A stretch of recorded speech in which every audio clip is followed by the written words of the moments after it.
Welcome to Jurassic Park. On today's episode, we are joined by Tulok the Barbarian and Maldhound, and we're going to be playing all Jurassic Park commanders.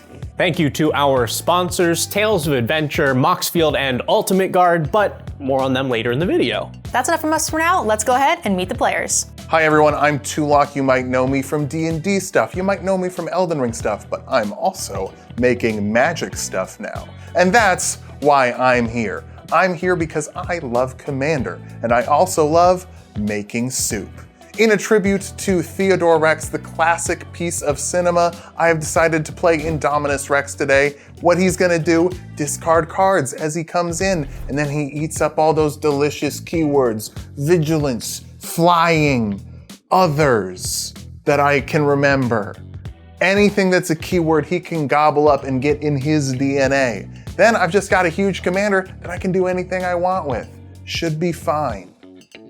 Hello everybody, my name is Maldhound. You can find me on YouTube, TikTok, and Instagram, touching cards, attempting to touch your heart, but most importantly, telling you whether or not I'd touch your commander's parts. I'm here today playing Ian Malcolm, Chaotician. Now his game plan is to have no game plan. I'll be exiling the top cards of everybody's library and letting everybody draw cards and praying to God I can draw Niv Mizzet in time. Make no bones about it, I have been excited to record this episode for a very long time. I'm a huge Michael Crichton fan, huge Jurassic Park fan, and I love Ellie and Alan paleontologists. This deck is about putting big dumb dinos into play, but not just from your hand, but also from your graveyard and from your library. We can reanimate big dinosaurs, put them into play, we can exile them from our graveyard and cascade from the top of our deck into other big dumb dinosaurs, and we can keep untapping and tapping Ellie and Alan over and over again to do it several times in a turn and overwhelm the board before anyone knows what hit them. Let's see if we can get this one banned. I'm playing Owen Grady and Blue Loyal Raptor. The point of this deck is to put a bunch of counters onto blue so that way they can teach it to all the other dinosaurs in my deck. But not just +1/+1 counters, also keyword counters, and the deck is built to be able to add extra counters that even Owen can't teach blue. Make sure to be a clever girl and check out all of the deck lists on today's episode. Ooh, good line. In fact, every single deck list featured on Decked Out is stored on our Moxfield account in Amber.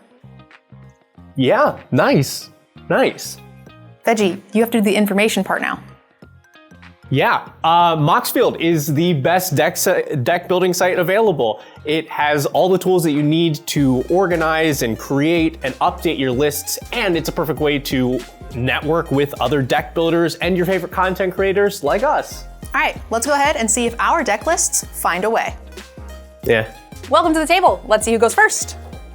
13? 8. 20. 2. It was also an 8. Aren't you a D&D person? I am. How are you that bad at rolling a D20? Saving the 20 I'm for bad later. at rolling dice, and I'm bad at drawing we have cards. to roll up. What do you? 8 was not the winning roll. Yeah, it was. I'm gonna play an island and pass the turn. Yeah, I will hit the swamp and pass the turn. I'll play a training center and pass the turn. Wow. I was thinking it was gonna be a friendly game, but no. I have a Llanowar elf that I just drew. God. So I will have a little mana dork and pass. I thought I was gonna have a pretty slow start, but thankfully the Llanowar off the top is gonna allow me to play Owen and Blue a turn sooner, creating sort of a butterfly effect, giving all of my future dinosaurs a bunch more counters. Don't worry, guys, I got it. Okay. Hey. Threat assessment. Be gentle. I'm gonna get to business. All right, I'll play a Waterlogged Grove for turn, and then I'll pain myself for 1 to cast a Nature's Lure. I get to look for a forest card, put it onto the battlefield, and then shuffle it up. I'm going to find this Sparrow's headquarters and put it into play tapped, and I'll pass the turn. Lovely. I will play an Undergrowth Stadium, which comes in untapped because I have 2 or more opponents. Yes. I'll tap 2. Well, we're besties. We are. And I think you guys have a budding friendship, so you really only have one opponent. Yes. Good time, boys? Good time, boys. I'm playing a Simic Signet, and I'll pass. I'm gonna play an island. I'm gonna tap a blue and a red for Nin the Pain Artist. This is a 1/1, which means you don't have to be scared of them. I can pay X colorless mana, a red, a blue, and tap Nin to deal X damage to target creature. That creature's controller will then draw X cards. I pass. All right, I'm going to play a mountain. And then do the thing. I'm going to pay 3 for my first commander, Owen Grady Raptor Trainer. He's partnered to blue, and I can tap him to put my choice of a menace, trample, reach, or haste counter onto any dinosaur, and I can activate only as a sorcery. And that's it, I'll pass.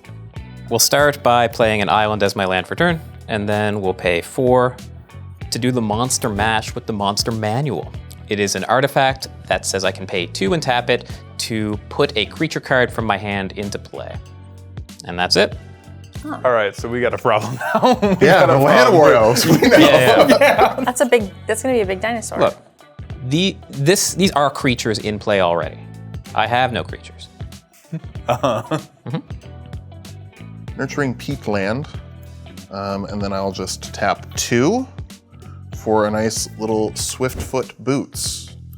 Swiftfoot Boots will give a creature hexproof and haste. I will use it for my dinosaur commander so that he has shoes and he is safe. I'll pass. Okay.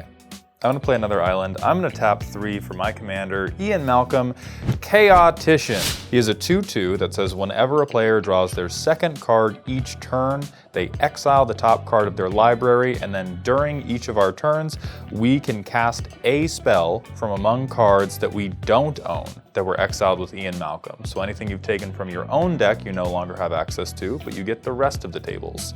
And then I'm gonna move to combat, and I'm going to swing 1 at Tulok.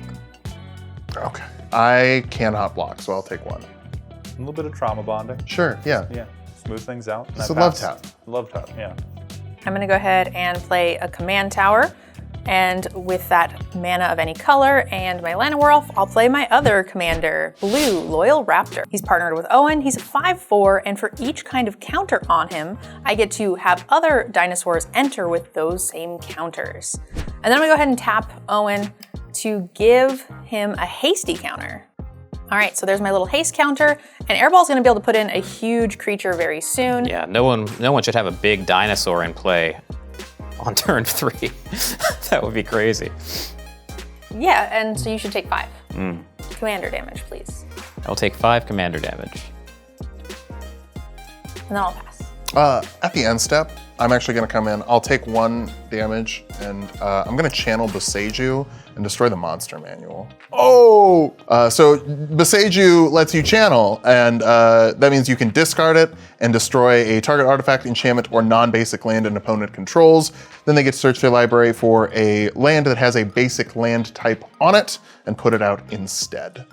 I've lost the monster manual, and with it, I've lost a way to cheat my dinosaurs into play. But this deck, and Jurassic Park in general, is about resilience. We have lots of other ways to keep dinosaurs on the battlefield. Life finds a way. Off the Boseiju, I'm gonna put this Meticulous Archive into play.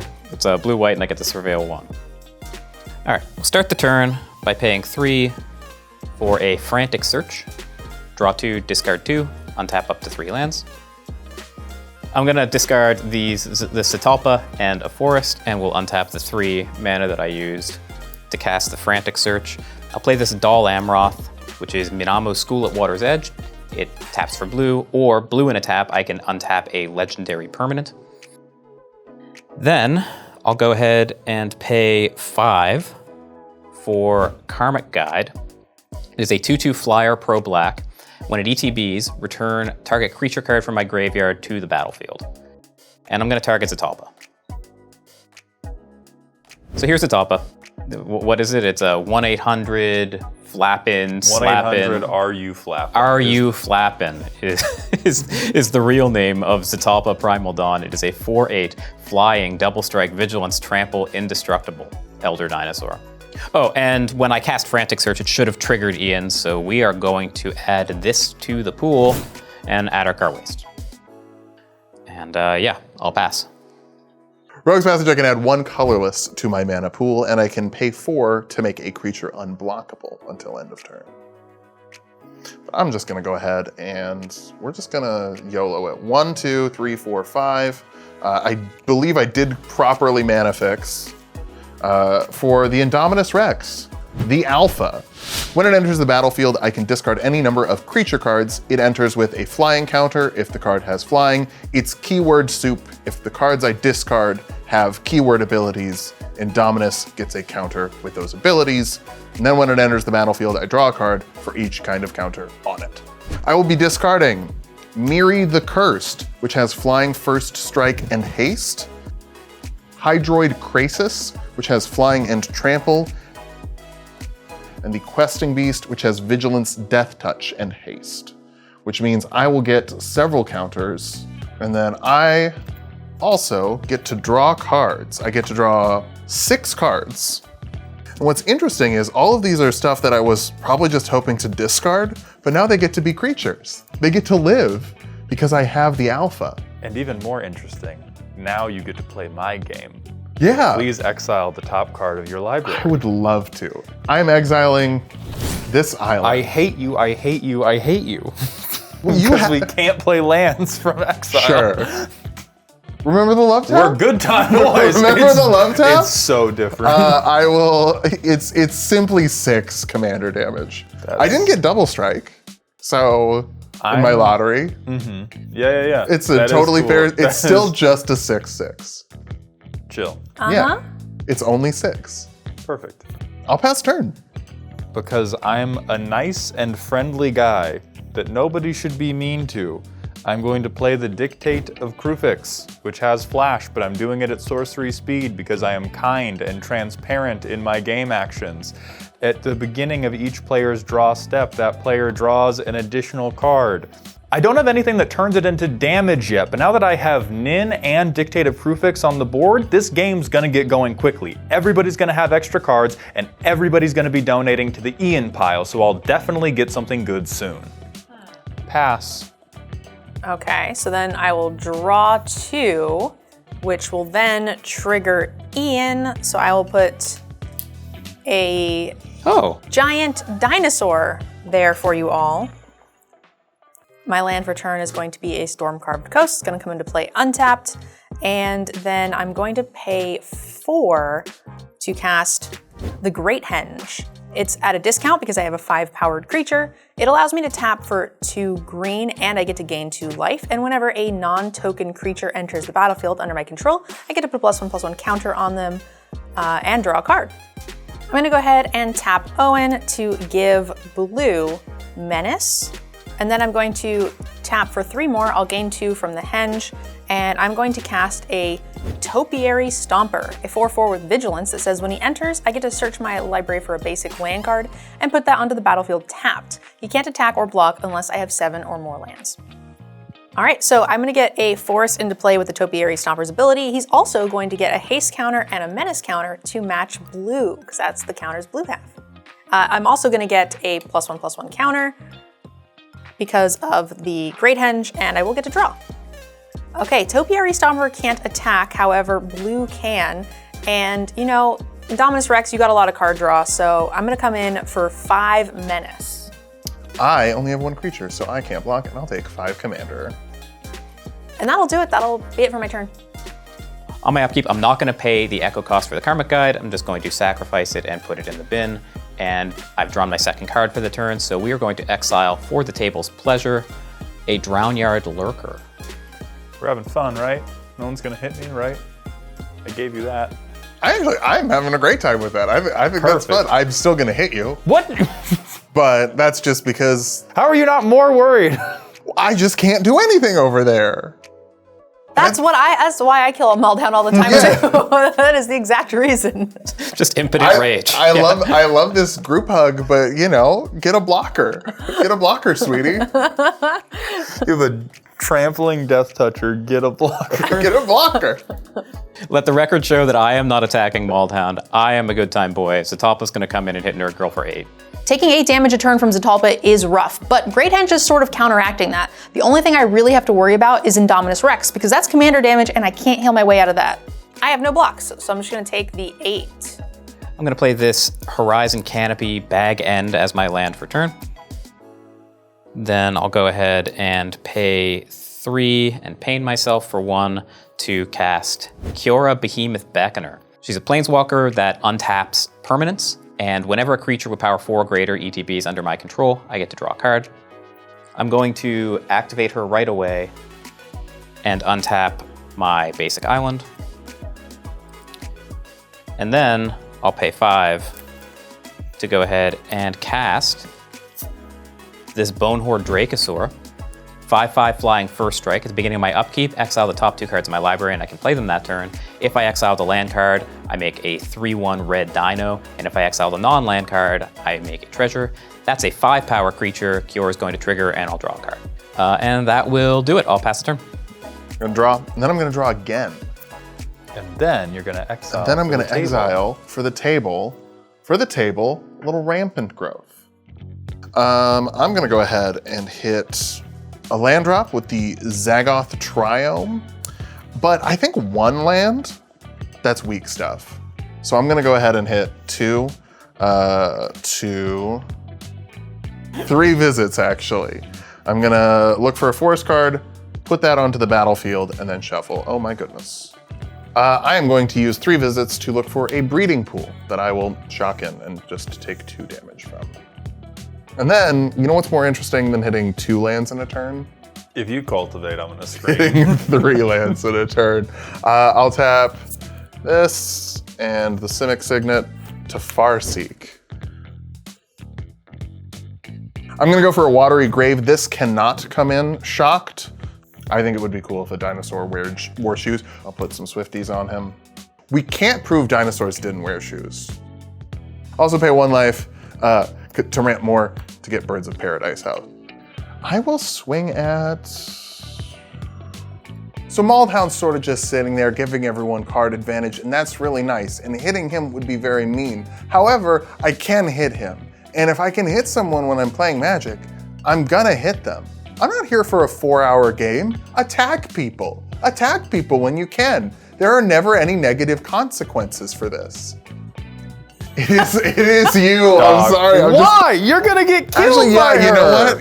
Yeah, it's NerdGirl. NerdGirl's the threat. Let me state my piece right now. I'm handling Airball for you. If you all start hitting me because you can't hit each other, all that happens is I die very quickly and you all hang out with the same number of cards you already did in a stalemate before you are inevitably killed by the one person that can draw enough cards. I'm gonna kill that, so don't even think twice about it. If you keep me alive, that's true. There's plenty of selective card draw that can get you the answers you need to actually fight these people. I like that you started making your case after I decided to hit NerdGirl instead. You're like, I'm the only one that can hurt Airball, and Airball's attacking me. I'll hit you for Okay. 6. Then I'll let Airball live and to kill you. Wow. Like, okay. I don't know what to tell you. You're getting 6. All right, I'll take the 6 commander damage. And then I'll pass turn. So I'm gonna play Makokoro, Center of the Sea, and I can spend 2 mana to make everybody draw a card to, again, help everybody kill each other and maybe me later. Did you get to draw 2 cards as well? Oh, I didn't even do my own Dictative Crewfix trigger. I'll draw a 2nd card and then I'll exile Ghostly Pilferer for the table, because if there's anything this board state needs, it's a 2/1. I'm gonna tap an island. Cast Soul Ring. Then I'm gonna tap 4 to resolve Teferi's Ageless Insight. So if I would draw a card except the first one I draw 2 instead. So I'll get to draw 2 cards from Crewfix.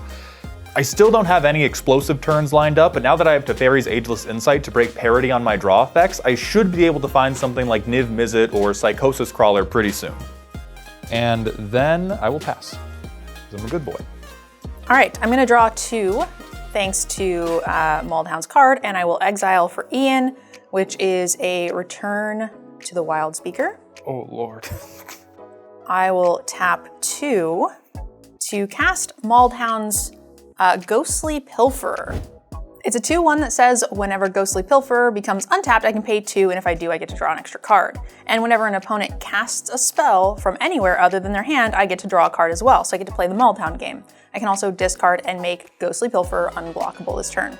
I will get to put a +1/+1 counter on it, because it's a creature with Great Henge, and I'll draw. So here's the question. Do I hurt Airball, or do I hit Tulok for 20? And can I just say, wow. You look wonderful today. What a brain. Yeah. What a brain. Is my brain gonna make you not hit me with that dinosaur next turn? Yeah. Okay. Dealsies? Yeah, I can bite the Chaos Titian. Okay. You won't I'm die. helping. You won't die. I'm going to use Owen to tap and give blue trample seems reasonable. And then I'm gonna go ahead and pay 6, including the Great Henge to gain 2, and we're gonna cast Kogla and Yadaro. When he comes into the battlefield, I get to choose. It either gains trample and haste, or I can have it fight a creature I don't control. I can also pay for discard Kogla, which I can't do anymore, to destroy one target artifact or enchantment. I'll have a couple of triggers here. I'm gonna get a +1/+1 counter and draw a card from the Great Henge.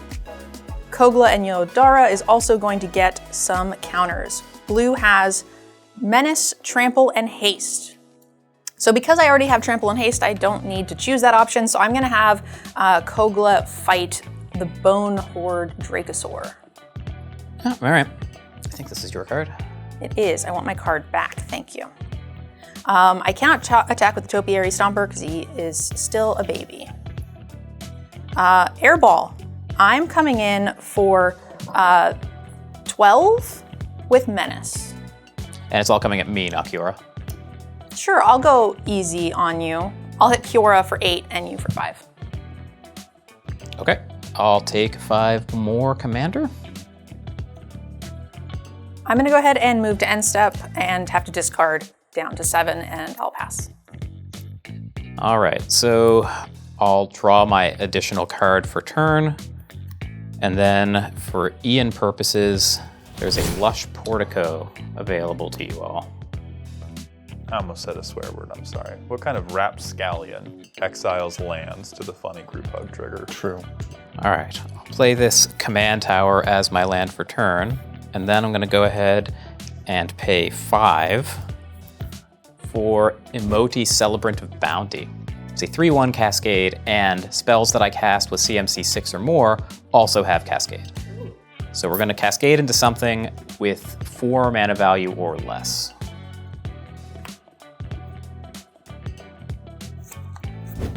Stroke of Midnight has been called. So I can destroy target non-land permanent. Its controller creates a 1/1 white human creature token.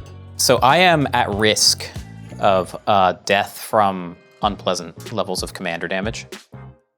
So I have to kill the commander basically unless you guys commit to doing something about that for me while I deal with the Great Henge. So either pressure NerdGirl to the point where she can't leave her shields down, or somehow help me protect myself. Or you could just not hit me with the Zetalpa. Is that good enough? I mean, I have an enemy now.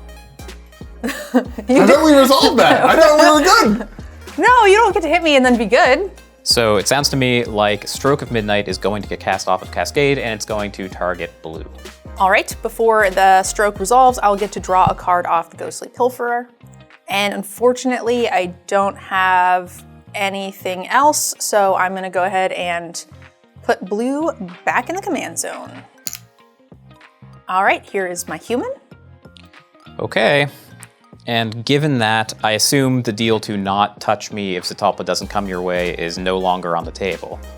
If Zetalpa swings at me, We're cool, right? that is We're cool. that's Yeah, the we're deal. great. I will hit whoever's attacking me. And if I don't swing with Zetalpa, what happens? Then you're less likely to get hit. All right, NerdGirl, take 8. All right, I will take the 8. I'm gonna pass the turn. Make sure you draw your extra card. I'll make sure I draw my extra card. And you know what? Why don't I also put this out for the table? I'm so sorry. I want to put out better stuff. If Tulok exiles one more land, I am going to shuffle his deck for him. 1, 2, 3. The color doesn't matter because it's colorless. We're gonna play the Worm Coil Engine. It's got Death Touch, it's got Lifelink. When it dies, I make a 3/3 colorless Phyrexian Worm artifact creature token with Death Touch, and a 3/3 colorless Phyrexian Worm artifact creature token with Lifelink. Let's do 1, 2, 3 to make another soup. It's the Venom Thrope. It's got flying, it's got Death Touch, it's got Hexproof. The only person I can swing at is you. That's not true. It's not even close to true. Yeah, but I think we're pals. We could Can be we pals. be pals? I think Oh, we that's a can. terrible mistake. Oh, you're gonna die first. And I could hit you but we're pals. No, I'll hit you. I'll hit you for 6.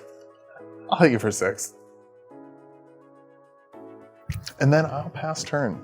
I'm going to draw my card for turn, and then with my Dictative Crufix draw, I will draw 2 because of Teferi's Ageless Insight, and then I will exile a land for you jokesters.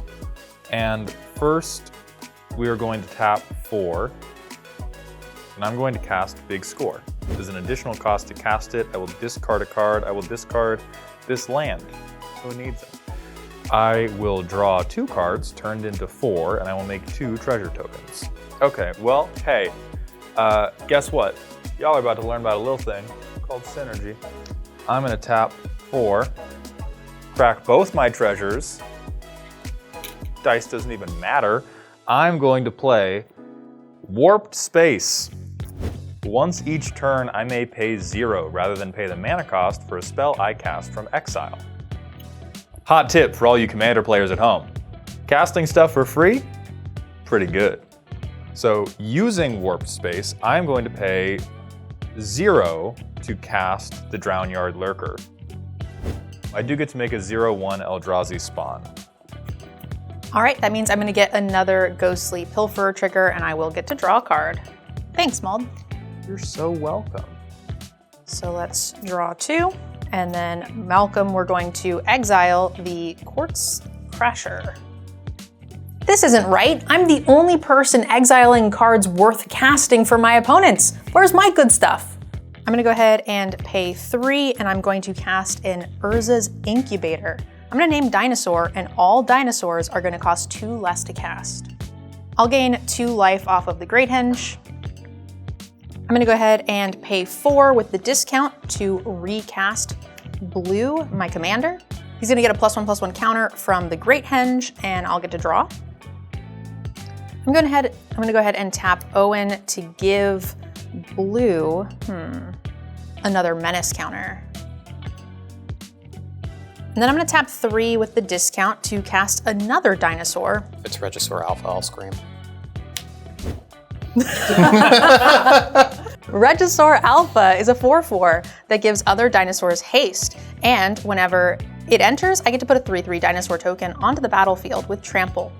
I knew when I saw that Menace counter. There's no way she chose not to give it haste. She's not going to be that patient. All right, so I'm gonna have a couple of triggers. I did cast the Alpha, so I'm going to get a counter and a card from the Great Henge. It also is going to come into play both of my dinosaurs with an additional Menace counter and 1/1 counters from Blue, specifically. So the Regisaur will actually get 2, and this dinosaur will only get 1 because he was not cast. And they all have haste, which is fantastic. I'll give you another turn if you go after Airball. That's not a bad deal. This is why people lose games of Commander. No, Okay. here's the thing. Zatalpa is my biggest problem. No, right it is not. It really is. I can't do anything to you as long as you have Zatalpa. Does not care about the end result of the game, only cares about his KD, and I respect that. Well, no, that's my wall there. I don't really have a wall from NerdGirl other than there are a lot of creatures. You know, it's like the every Pokemon versus a billion. No, it's every Pokemon versus a billion lions. Like a billion lions is a lot of lions, but one of every Pokemon has a Zatalpa. I'm gonna move to combat. Yeah, Who brought him? I did. True. I am going to swing at Airball for 4 creatures. I'll double block Kogla and Yadara. Okay, Kogla unfortunately is going to bite the dust. Okay, and then in my cleanup step, I will go ahead and discard 3 cards. Notably, one is the Scavenged Brawler, which I could exile to give 4 counters and uppies to Blue potentially. Okay, that's concerning. Well, before you clean up, Oh, I will pain for 1, and I'll cycle Titan Rex, and I'll put a trample counter on my Zatalpa for all the good that will do. Okay, untap, draw 2 cards, and then for Ian purposes, there is a Monstrosity of the Lake. I'll go ahead and pay a discounted 5 for Galta and Mavrin. It is a 12/12 trample. It says whenever you attack, you can choose one. Create a tapped and attacking XX green dino token with trample, where X is the greatest power among other attacking creatures. Or I can create X 1/1 white vampire creature tokens with lifelink, where X is the number of other attacking creatures. And then I'm going to go ahead and go to combat. And I'm going to send Zetalpa NerdGirl's way. We're going to get a Galta trigger, and I'm going to make a single white vampire creature token with lifelink. I have no blocks for flying, so I'm going to take 8. Okay. And I'm going to take 2 more pain to cast Bridgeworks Battle. Target creature I control gets +2/+2 until end of turn, and it fights a creature I don't control. And I'm going to have my vampire fight the Ghostly Pilferer. So it'll be a 3/3 fighting your 3/2. And that's all I can do. Okay. Here's where we hit our land drops. You missed 2 turns in a row. Yeah, didn't you spend a turn ramping? Yeah. Yeah, you got them all. Yeah, where did all my lands go? I don't know. Oh, I've never been punished in my entire life. That's the interesting thing about me. I'm gonna go. Make sure you draw your second card. Oh, and you're then so do your right. Exile. You got just so carried away. I got so excited to put a forest. That's where all my lands are, by the way. Cutting it close, but I don't want anyone tapping me. I want to be the one who taps. So I'm going to play the Monstrosity of the Lake from Exile. When it enters, I can pay 5. If I do, tap all creatures your opponents control, then put a stun counter on each of those creatures. Am I a little bummed that the most important card I played wasn't even in my deck? Yes. However, tapping everyone out means that I have a turn that I can swing in, I can kill Airball, then everything loses its stun counters, still has another turn yet to untap, so unless NerdGirl can get something out that's gonna do 11 damage to me and get through 2 blockers with Death Touch and flying, I win. Everyone get tapped. So we're gonna send Wormcoil Engine and Indominus Rex over at you for 12, which will kill you, and then 2 over at Maldhound. Okay, can't do anything about that. All right. Bye, Zetalpa. I'll pass turn. That'll be it for me. And then I will draw my 3 cards for turn. Oh, that's funny. And then I'll exile the Gaia Reach Sanitarium. All right, so the big Eldrazi goes away, but I still have the Spawn, so the Spawn gets sacrificed for 1 mana. I tap 5 more to play Naltheshni, who is a 4/6 with flying. Whenever I cast a spell from exile, I can copy it and I can choose new targets. If it's a permanent, the copy gains haste, and at the beginning of end step, sacrifice it, but it's not. I'm going to pay 0 to cast Return of the Wild Speaker. If you leave that there, I can kill NerdGirl. You're gonna die, is the thing. Oh, neat. Okay. I hope. Oh. For killing my boy. So I'm gonna cast this for 0. I will copy it with Naltheshni. So I'm gonna draw cards equal to the greatest power among non-humans, which is Naltheshni. So I would draw 4, but it's gonna be 8 because of this. And it's gonna happen twice. So I'm gonna draw 16 cards. And I'm going to cast Fateful Showdown. Deal damage to target creature or player equal to the number of cards in my hand, then dump my hand and draw that many. So with this on the stack, it's only 23. So you can kill me, or... Well, yeah, but then I'm just, like, the thing is, I'm a free second place to whoever wants to leave me alive, so I'd rather try to make this more interesting. Sure. And so I'm going to shoot you for 23 to take you to 11, and then I'm going to draw 46 cards about it, because drawing for Fateful Showdown will also be doubled. So I take what, 23? 23. Okay. I have no idea why Maldhound would hit me with 23 damage. I didn't do anything to him, other than all the times I attacked him and I didn't need to. We're gonna go ahead and discard 39 cards to my cleanup step. All right, I'll draw 2, and then I'll put Arishkar's Expertise. Let me deck myself, please. My land for turn is going to be a Dreamroot Cascade. I'm gonna go ahead and tap 1 to cast Gift of the Viper. I'm gonna put a +1/+1 counter, a reach counter, and a death touch counter on target creature and untap it. So that's gonna go onto blue. So blue's gonna go up to 2. He's gonna get a death touch and a reach counter. Let's go ahead and pay 4 with the discount. And we're gonna cast Tyrannosaurus Rex or Atali Primal Storm.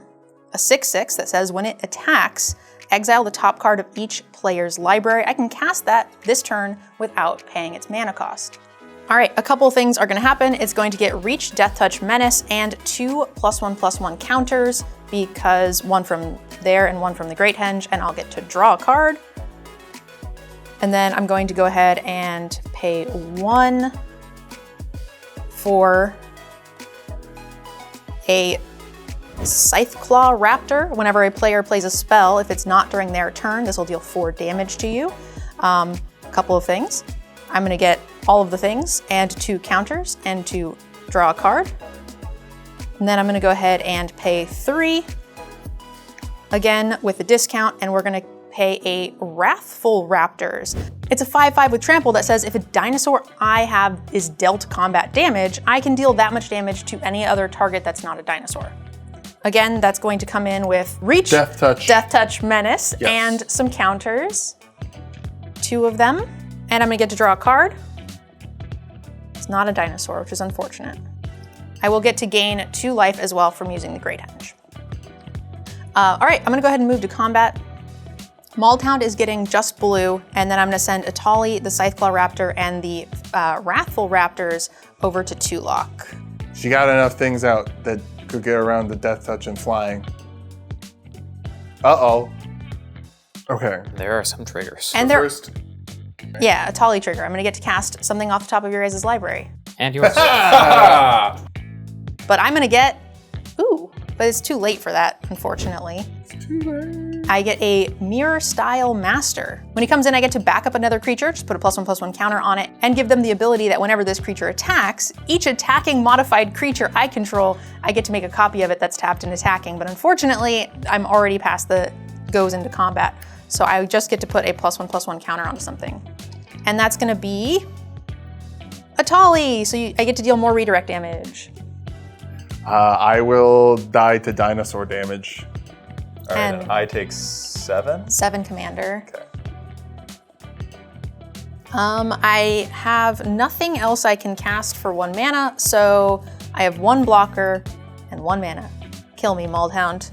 Do it. I believe in you. Okay. I'm gonna exile Brand, which is gain control of all permanents you own under my Ian trigger. I am going to tap Soul Ring, a mountain, and an island, and tap Nin to at long last keep my promise, and I'm dealing with the Llanowar elves. So I'm gonna deal, Let's go! I'm gonna deal 2 damage to Finally! them. You're gonna draw 2 cards, and you're going to exile the 3rd card off the top for me, and I'm gonna hope that it's better than whatever is currently in It's your a land pile. 100%.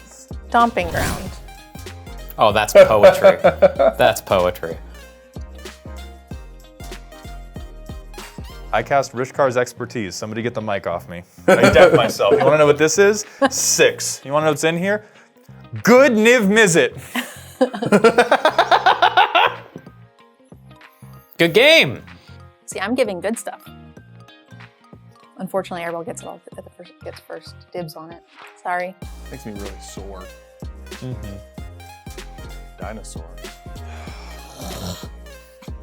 Frick, dude. So the funny thing is I thought of that and I was like, that can't be the joke because that's not funny.